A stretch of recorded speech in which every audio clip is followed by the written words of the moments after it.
Hi, it's Martin Stepwick here.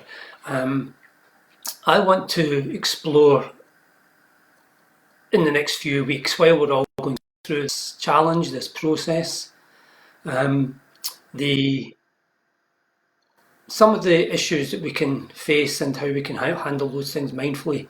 And one of the thoughts I had or ideas was to start to do some short readings from the books that I've published. I've published 6 books on mindfulness and a volume of poetry on mindfulness. And so I'm just going to share these, and hopefully some of you will get the benefit from that. So the first one is from the first mindfulness book I wrote, which is Mindful Living, published back about 5 or 6 years ago. And I just want to start with the first chapter, which is called the part is Work and Life, and it's dealing with work overload. So I'll just read it just briefly.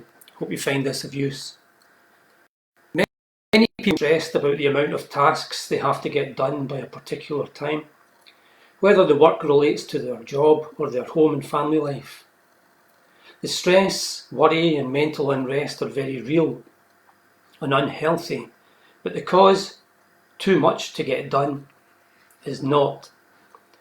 As always with mindfulness, it's a delusion, a thing created by our minds in response to a situation.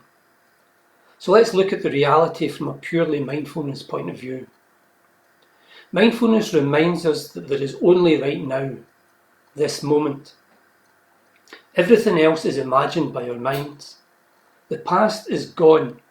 What we think of as memories are subjectively edited highlights or lowlights. The future has not yet occurred.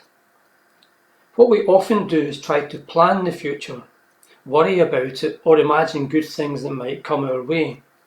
But all we ever have to play with, to actually experience or to use to get something done, is this present moment. Another thing mindfulness reminds us of is the fact that the mind can only do one thing at a time.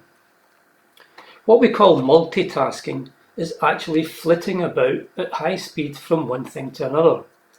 Not usually the best way to get anything done at high quality, but definitely a good way to feel frazzled, tired and snappy by the end of the day.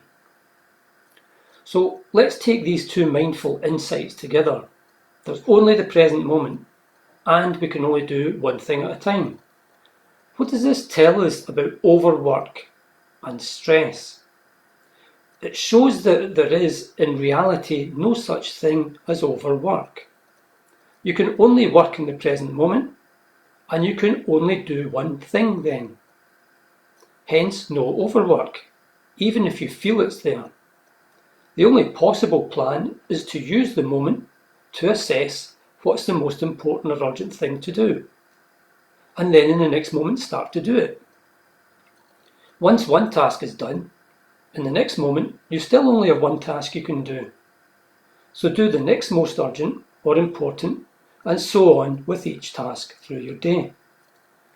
If you start to truly see things in this way, and it is the only truthful way of seeing life, then there can't be such a thing as overwork.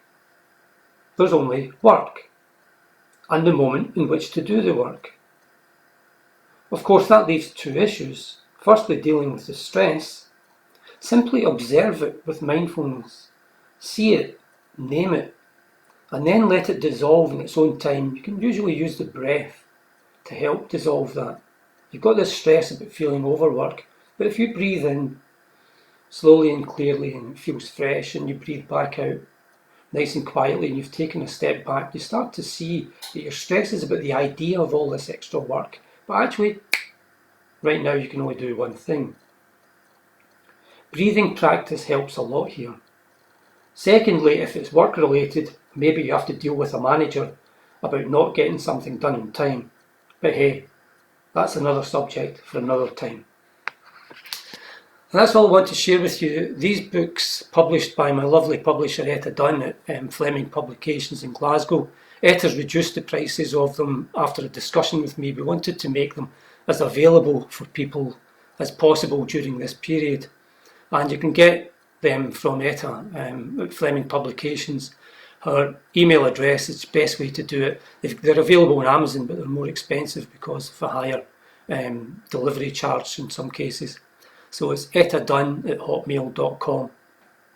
Okay, that's my time up, because in 10 minutes time I'm doing another webinar for Lanarkshire Carers Centre, so I better get myself prepped.